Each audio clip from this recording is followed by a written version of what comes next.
In our headlines on this Friday, November 8th, here on the Korean Peninsula.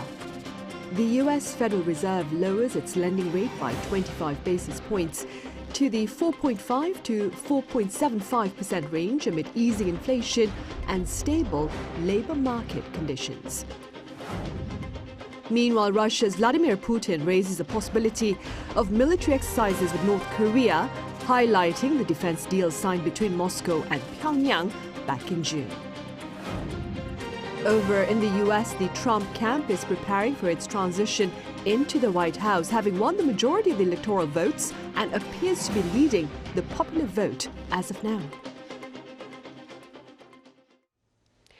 In line with widespread market expectations, the US Federal Reserve has further lowered its lending rate, this time by 25 basis points. Our Moon Hye-ryun starts us off. The Federal Reserve has cut rates once again as inflation and labor market conditions in the United States show signs of easing. On Thursday local time, following the Federal Open Market Committee meeting, Fed policymakers slashed its benchmark interest rate by 25 basis points, bringing it down to the 4.5 to 4.75% range. We continue to be confident that with an appropriate recalibration of our policy stance, strength in the economy and the labor market can be maintained, with inflation moving sustainably down to 2%. September's personal consumption expenditures price index, a key measure of inflation, showed that the rise of year-on-year inflation fell to 2.1%, while Fed Chair Jerome Powell commented that job market conditions remain solid. This latest decision from the U.S. Central Bank follows a big rate cut of half a percentage point in September, which was the first significant rate cut since 2020. With the Fed's press conference coming just 2 days after the presidential elections, Powell stated that the results would not factor in their monetary policy decisions in the near future. He also answered questions about the possibility of stepping down if Trump, a known critic of Powell, requested his resignation with a no, and emphasized that he believes the president does not have the legal authority to remove Fed governors from their positions. This latest decision brings the interest rate gap between South Korea and the U.S. back down to 1.5 percentage points once again. The gap had widened to 1.75 percentage points after the Fed's big rate cut in September and the Bank of Korea's smaller rate cut of 25 basis points last month. As the Fed expects to cut rates further, although it's not clear how quickly cuts will come, eyes are on how the BOK will respond. Experts predict that the economic situation here at home will have a greater impact than the Fed's interest rate cut.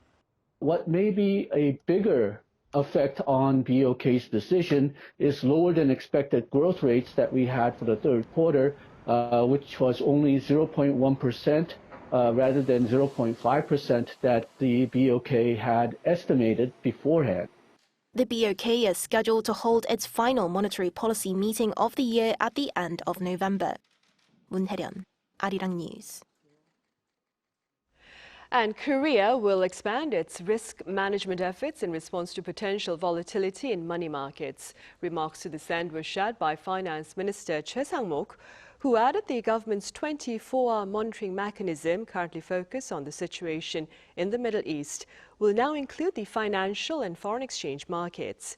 Government officials will work closely with authorities and relevant agencies to address potential risk factors.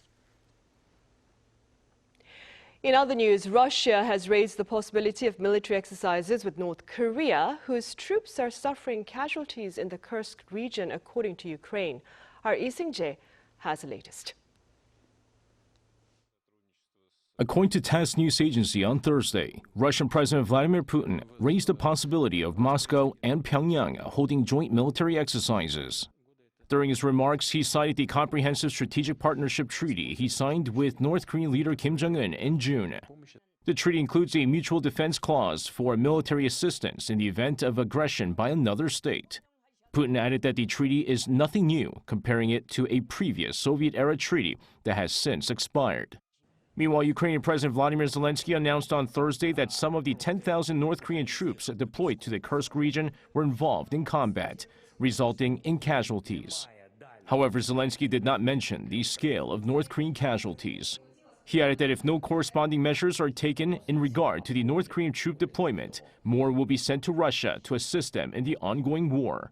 When asked about U.S. President-elect Donald Trump's plan to end the war soon, the Ukrainian president said he did not know such details and had not discussed the situation with Trump. Zelensky also raised skepticism that Trump could end the war quickly, while stressing that entering into ceasefire negotiations without security guarantees could be very dangerous. Meanwhile, U.S. Department of Defense Deputy Spokesperson Sabrina Singh says the Pentagon cannot confirm whether North Korean troops have engaged in battle with Ukrainian soldiers yet. However, she noted that given the fact that the troops are in Kursk, the possibility of them being engaged in battle is high. Singh says the Pentagon's assessment is that there are 10,000 to 11,000 North Korean troops in Kursk, but added that Pyongyang has not yet deployed additional troops. Lee Seung-jae, Arirang News. Meanwhile, a fresh war of words took place at the UN in Geneva as South Korea and the U.S. shed grim light on human rights violations in North Korea, which the regime itself rejected. Our foreign affairs correspondent Yoon reports. For the first time in around 5 years, member states of the United Nations gathered in Geneva to address the issue of human rights in North Korea. The Universal Periodic Review, or UPR, is a mechanism that calls on each UN member state to go through a peer review of its human rights record every 4.5 years. The North Korean representative at the meeting denied all accusations of human rights violations and blamed the United States for getting in the way of protecting its people's human rights, adding that human rights means national sovereignty to the North. The efforts of the DPRK to ensure its people full enjoyment of their rights are confronted with a series of challenges and obstacles, such as the political and military provocations and anti-DPRK human rights campaigns of the United States, deeply rooted in its extremely hostile policy towards the DPRK. The U.S. Special Envoy on North Korean human rights issues at the meeting called on Pyongyang to dismantle political prison camps and release unjustly detained political prisoners. Thousands of people are believed to be detained in political prison camps, where they have been subjected to torture and harsh labor.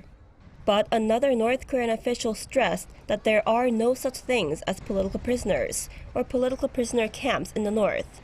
He claimed that there are only criminals who committed anti-state offenses and that there are not many of them in number. Meanwhile, South Korea publicly brought up the issue of Korean detainees in North Korea, the first time for Seoul to do so at a Universal Periodic Review meeting. Immediately resolve the issues of abductees, detainees, and unrepatriated prisoners of war, as well as the issues of separated families, and particularly promptly release 6 Korean nationals who are held against their will by the DPRK. There are currently 6 South Koreans detained in North Korea, including 3 missionaries, Kim Jong-uk, Kim Guk-gi, and Choi Chung-gil. They have been held captive for as long as 11 years, while their whereabouts and fates are unknown. Yoon, Arirang News. The South Korean military conducted a live fire drill on Thursday in a show of strength amid a series of ballistic missile launches by North Korea in recent days. According to the Joint Chiefs of Staff, on this Friday, an army unit launched a Hyunmoo-II ballistic missile from a launch site in Chungcheongnam-do province. The missile flew some 200 kilometers, striking a designated sea target to the south. Officials have said the drill displays South Korea's determination to defend itself from any North Korean threat. At least 12 Palestinians have been killed in an attack on Thursday by the Israeli military on a UN-run school that was being used as a shelter for displaced people in northern Gaza. Now, this is according to authorities at Gaza's Civil Defense Agency, who add Israeli raids on the same day killed a total of 27 Palestinians across Gaza. Israeli officials, for their part, claim the school was being used by Hamas to plan and execute attacks against Israel. Earlier this week, Israel officially informed the UN of its intentions to sever ties with the United Nations Relief and Works Agency for Palestine refugees in the Near East. 2 people are dead and 12 are missing after a fishing vessel sank earlier on this Friday off Jeju Island. According to the Korea Coast Guard, a distress call was received at around 4:30 Friday morning that the 129-ton trawler was sinking some 24 kilometers northwest of Jeju Island in Jeju. Of the 27 people on board, 16 Koreans and 11 foreigners, 15 were rescued by nearby vessels and transported to a hospital in Jeju. Of these 15, 2 Korean crew members died at the hospital. Search continues for the missing crew members, and President Yoon has urged for a thorough search operation.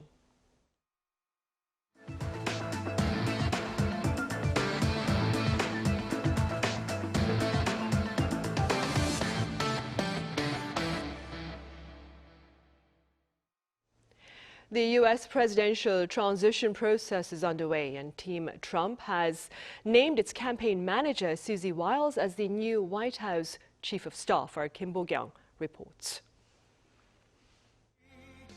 With a second Trump administration to come, eyes are on who will be in and who will be out of Trump's new cabinet. The president-elect, along with his transition team, are reportedly working quickly to assess each department's status and are vetting potential candidates who could serve Trump when he returns to the White House. In the very first announcement, the president-elect on Thursday named his campaign co-manager, Susie Wiles, as his White House Chief of Staff. Calling her the Ice Maiden, Trump mentioned Wiles during victory speech, thanking her for managing his election campaign. Susie likes to stay sort of in the back, let me tell you. The Ice Maiden, we call her the Ice Maiden. Described by Trump as tough, smart, innovative, and respected, Wiles, a veteran of Florida politics, played an integral part in Trump's successful 2016 and 2020 campaigns. Based on such trust, she is the first woman in U.S. history to serve in the role of gatekeeper to the president, serving as an advisor and managing day-to-day affairs.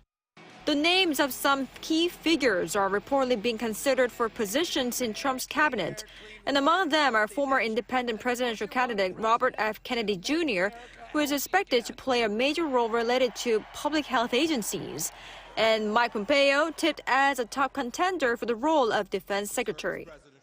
The head of Tesla and SpaceX, Elon Musk, also, who has emerged as one of the most visible backers of Trump.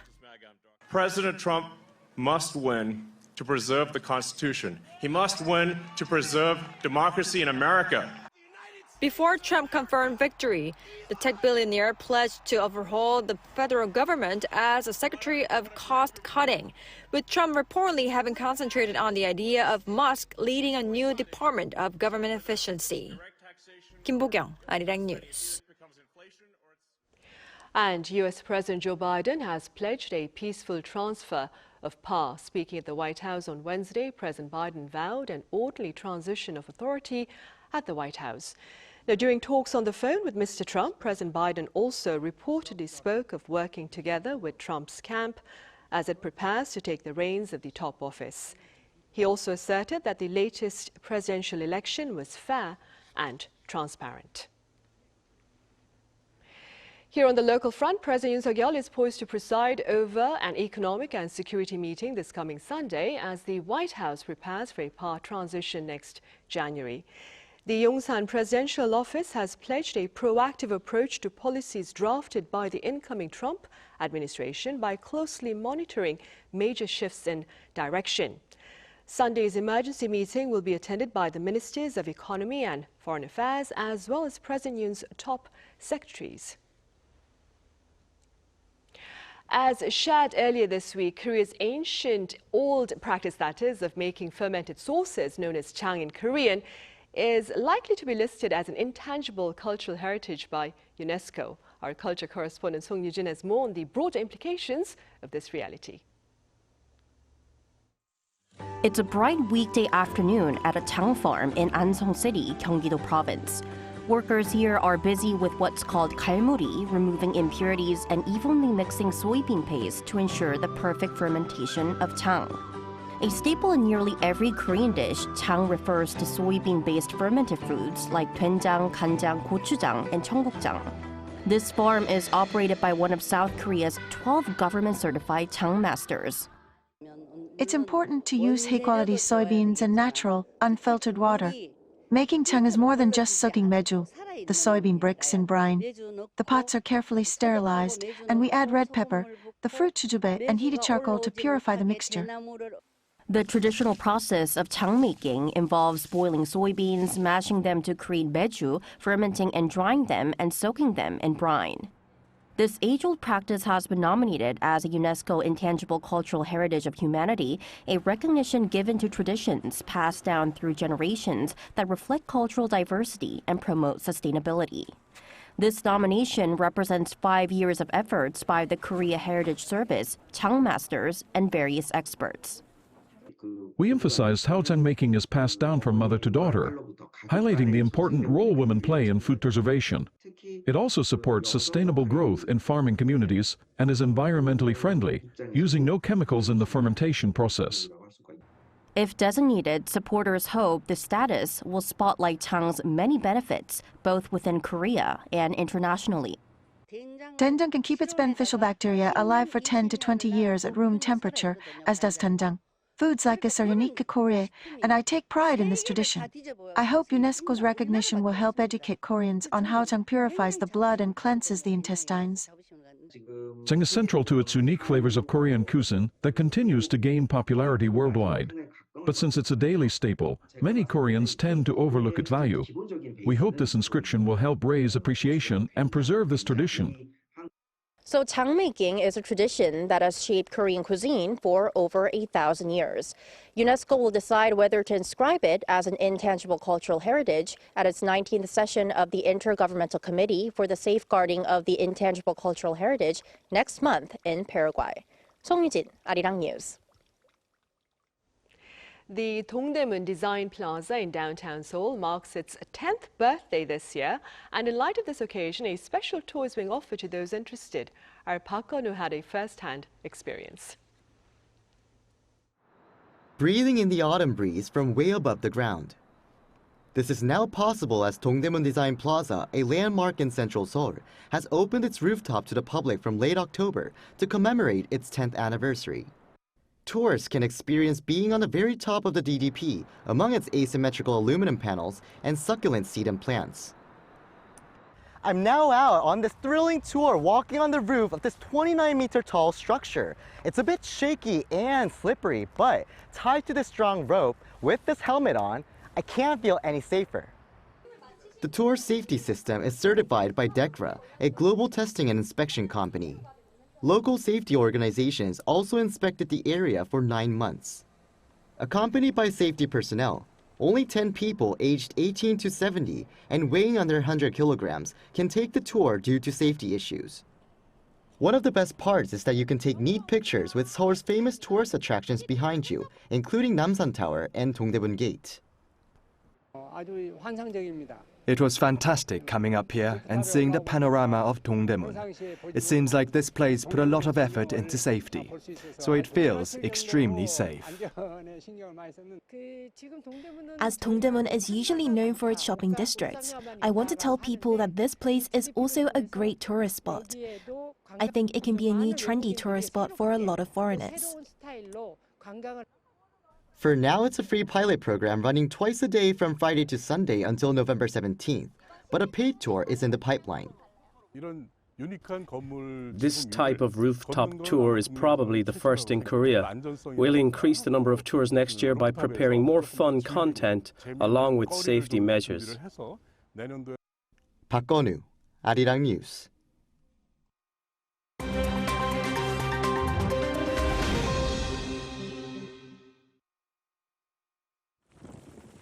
This is The World Now, bringing you the latest stories from around the globe. A mountain fire in California's Ventura County has burned into residential areas, with flames engulfing a number of homes. Authorities say that the fire in Ventura County, just northwest of Los Angeles, began on Wednesday morning local time. It has already burned over 19,600 acres, and more than 14,000 evacuation notices have been issued. Reports say that at least 2 people have been injured and several homes and structures were damaged or destroyed by fire. The California Department of Forestry and Fire Protection has stated that the fire was an immediate threat to life, calling for prompt evacuation of residents, while law enforcement has closed the area from public access.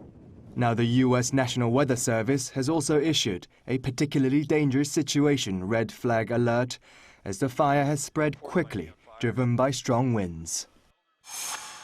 In Mozambique, tensions are rising as demonstrators clashed with police in the country's capital, Maputo, on Thursday, as protesters continue to dispute the results of the election on October 9th, which keeps the ruling Frelimo party in power.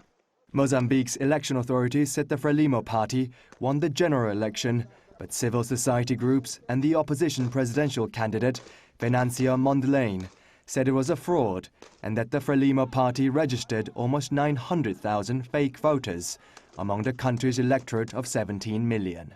According to official results, the Frelimo party's candidate, Daniel Chapo, secured over 70% of the vote, extending the party's 49 years of control over Mozambique since its independence from Portugal. While riot police fired tear gas and rubber bullets at the protesters on Thursday, Human Rights Watch said that at least 18 people had been killed in the police crackdown since the election. Australian Olympic breakdancer Ray Gunn, who became an overnight sensation after her signature kangaroo moves won her 0 points at the Paris Olympics, has told a Sydney radio station that she will no longer compete. 37-year-old Rachel Gunn said that she had intended to continue competing, but said it's too difficult now. Gunn called the backlash from the Olympics really upsetting. That included a petition signed by over 50,000 people who accused her of manipulating the selection process for the Australian Olympic team. While the breaking category debuted in Paris, it won't be part of the 2028 Games in Los Angeles, as it was removed from the Olympic program. Argentine authorities on Thursday said that 3 people have been charged in connection with One Direction singer Liam Payne's death. Payne died after falling from his hotel room balcony in Buenos Aires last month. The 3 people charged include a suspected drug dealer, a hotel employee, and a person close to the late singer. Now, all 3 are accused of supplying Payne with drugs, while one was charged with abandonment of a person followed by death. The former boy band member's autopsy revealed that Payne had traces of alcohol, cocaine, and an antidepressant in his system when he died. Kim Seong, Arirang News.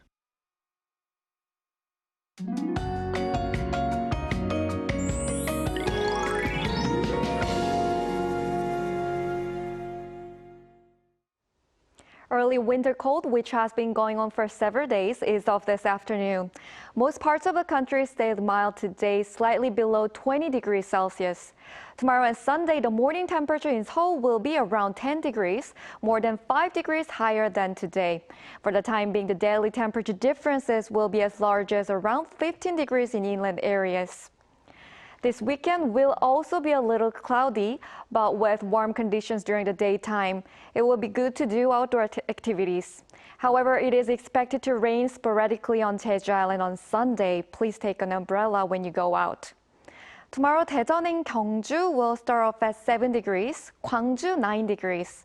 Highs will move up to 21 degrees in Gwangju and Busan, Jeju 22 degrees. There will be no cold weather for a short while. That's all for Korea. Here are the weather conditions around the world.